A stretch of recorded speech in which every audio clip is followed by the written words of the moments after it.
इसमें ने एग्जाम्पल 6.8 जब हेडिंग डालोगे तो वो भी कर लेना, इंपॉर्टेंट भी लिख लेना। कई बार क्वेश्चन डायरेक्टली आ जाता है पेपर में, ये एग्जाम्पल एज इट इज आ जाता है। और ये एग्जाम्पल आ गया तो मतलब तुमको ये जो एनर्जी स्टडी है ना, quantitative energy consideration, quantitative study, so मतलब वो भी टॉपिक ही हो गया साथ साथ। अब इस एग्जाम्पल में ना हमें ये दे रखा है कि एक फ्रेम है, उस फ्रेम के ऊपर, कोई बात नहीं अभी समझ लो पहले। ये फ्रेम है, इस फ्रेम के ऊपर हमने एक मूवेबल आर्म चिपकाई हुई है, चिपकाई गई है मतलब रखी हुई है। अब इस आर्म को कभी हम यहाँ लेके जा सकते हैं, कभी यहाँ लेके जा सकते हैं। हम यहाँ पे x की वैल्यूज देख रहे हैं, इस पॉइंट पे x की वैल्यू 0 है। मैग्नेटिक फील्ड जो आपको दिख रही है, रेड डॉट्स जो दिख रही हैं, डॉट्स मतलब आउटवर्ड है, और मैग्नेटिक फील्ड खाली इस रीजन में, जो ये मैंने डॉटेड रेड कलर की लाइन बना रखी है, ये वाली जो लेंथ है दिस इज b। तो यहाँ x इक्वल टू 0 हो गया, यहाँ पे x इक्वल टू b हो गया। और b से लेके 2b तक हम इस रॉड को लेके जाते हैं, यानी उस रीजन में भी लेके जाते हैं जहां पे मैग्नेटिक फील्ड एग्जिस्ट नहीं कर रही है। ठीक है, तो रॉड को हम कहां से मूव कराना स्टार्ट करते हैं, x इक्वल टू 0 से लेके जाते हैं कहां, x इक्वल टू 2b तक, उसके बाद वापस लेके आते हैं x इक्वल टू 0 पे। ये हम कर रहे हैं। ठीक है, और मैग्नेटिक फील्ड खाली 0 से b के बीच में एग्जिस्ट कर रही है। और जो रॉड की वेलोसिटी है, स्पीड है, वो कांस्टेंट है। वेलोसिटी कांस्टेंट क्यों नहीं बोल सकते? अगर वेलोसिटी कांस्टेंट होती तो डायरेक्शन का रिवर्सल ना होता, जिस डायरेक्शन में चल रही है वो चलती चली जाती, लेकिन हम पहले यहां से यहां लेके जाते हैं, वहां पे फिर 0 होती है वेलोसिटी, फिर वापस उल्टा लेके आते हैं तो वेलोसिटी नेगेटिव हो जाती है।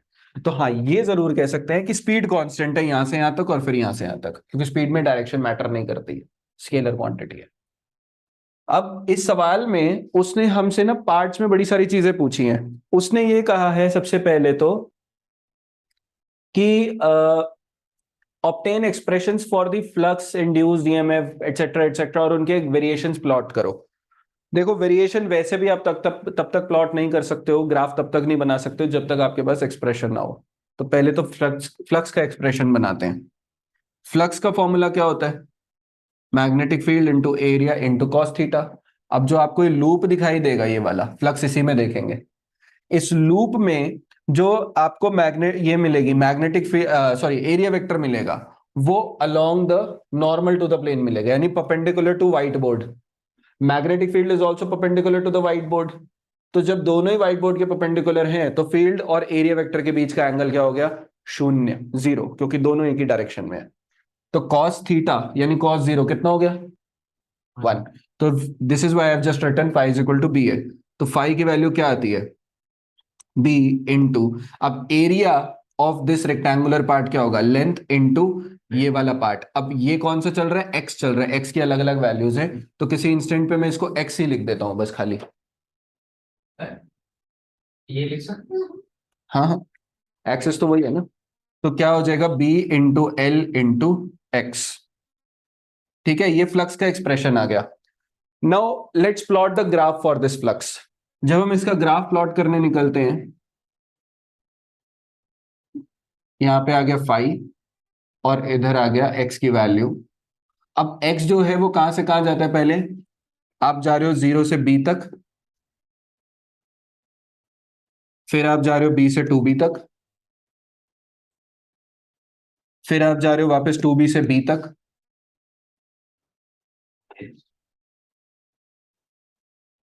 और फिर वापस b से 0। तो हम इसको ना ऐसे बना के चल रहे हैं। हम सिर्फ ये देखना चाहते हैं कि वेरी कैसे कर रहा है, तो इसीलिए मैंने 2b के बाद वापस b और 0 बना दिया इधर। सर, आपने उसको ऐसे एक्स पे रख दिया, क्योंकि एक्स तो वो वैल्यू भी ले रहे हैं हम, और एक्स को आपने एक्स रख दिया। बेटा मैंने यहाँ पे कोई भी एक रैंडम एक्स ले लिया। अब एक्स ना 0 से लेकर 2b के बीच में कुछ भी हो सकता है, तो एक्स एक वेरिएबल है, तो फ्लक्स भी तो वेरिएबल ही आनी चाहिए ना, फ्लक्स में कांस्टेंट वैल्यू तो होनी नहीं चाहिए। समझे? और ये मत सोचना कि मैं ये वाला एरिया क्यों नहीं ले रहा हूं, क्योंकि लेने की जरूरत नहीं है। एरिया वो वाला लेना जो लूप में आ रहा है, यानी इफेक्टिव एरिया। ठीक है, तो ये इफेक्टिव एरिया का पार्ट नहीं है अभी। तो बी एल एक्स आ गया। अब मैं धीरे धीरे जैसे जैसे एक्स को बढ़ाता जाऊंगा, मैग्नेटिक फील्ड जो फ्लक्स है, सॉरी मैग्नेटिक फ्लक्स, वो बढ़ता चला जाएगा। कहां तक बढ़ेगा, एक्स इक्वल टू बी तक। जैसे ही मैं बी को क्रॉस करूंगा, लूप भले ही बड़ा हो जाए, क्योंकि मूवेबल आर्म अब यहां आ जाएगी, तो लूप रेक्टेंगुलर लूप बड़ा हो जाएगा, बट इफेक्टिव एरिया अभी भी उतना ही रहेगा, क्योंकि जो एक्स्ट्रा आएगा, मान लो लूप अब यहां पे कहीं पे आ गया, तो इस पार्ट में तो कोई फील्ड ही नहीं है, तो इफेक्टिव एरिया क्या हो जाएगा, कांस्टेंट हो जाएगा। यानी इफेक्टिव एरिया वो जो लूप भी कवर कर रहे हो और जहां पे फील्ड भी है। तो पहले ये पी क्यू आर्म यहाँ पे था, तो इफेक्टिव एरिया खाली इतना सा हो गया। बाकी का एरिया में फील्ड तो है लेकिन लूप नहीं बना हुआ, लूप खाली इतना बना हुआ है। तो इफेक्टिव एरिया पहले बढ़ेगा कहां तक, जब तक एक्स की वैल्यू क्या नहीं हो जाती, बी नहीं हो जाती।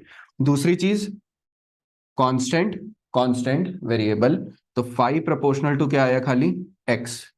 मतलब समझ रहे हो कौन सी रिलेशनशिप है ये, लीनियर, तो स्ट्रेट लाइन। और क्योंकि वो बढ़ रहा है बी तक, तो पहले स्ट्रेट लाइन में इस तरीके से बढ़ा। और ध्यान से देखो, इसको कंपेयर करो y equal to M X plus C से। इंटरसेप्ट यहाँ पे 0 है, तो ना तो 0 से ऊपर से स्टार्ट होगा, ना पॉजिटिव वाई एक्सिस से स्टार्ट होगा, ना नेगेटिव वाई एक्सिस से, वो ओरिजिन से ही स्टार्ट होगा। और स्लोप पॉजिटिव है तो कहाँ जाएगा, ऊपर जाएगा। तो सी 0, स्लोप पॉजिटिव है तो इसलिए ऊपर जाएगा, ऊपर गया।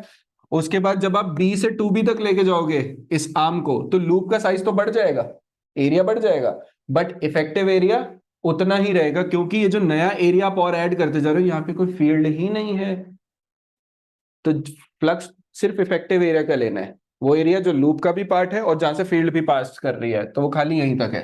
तो बी से टू बी तक फ्लक्स में कोई बदलाव नहीं आएगा, कांस्टेंट। फिर टू बी से वापस बी तक आ रहे हो, अभी भी क्या रहेगा, कांस्टेंट। फिर जब आप बी से 0 की तरफ आओगे, तो इफेक्टिव एरिया कम होता रहेगा। हाँ। ठीक है, समझ आया। तो अब क्योंकि कम होगा, स्लोप नेगेटिव हो जाएगी, तो आपका पहला ग्राफ इस तरीके से आएगा।